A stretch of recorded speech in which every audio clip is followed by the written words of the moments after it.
Took my first breath where the muddy rises, spills into the Gulf of Mexico.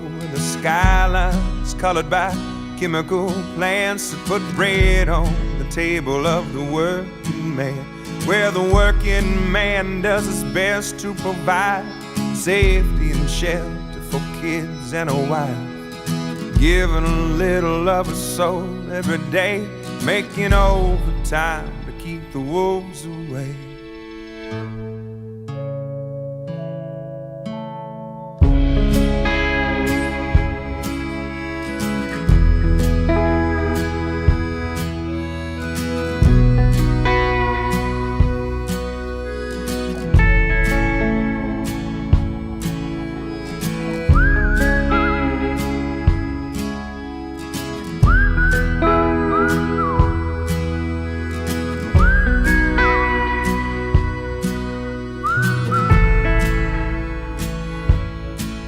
I was barely 13 when the company man tried to dig my daddy's grave.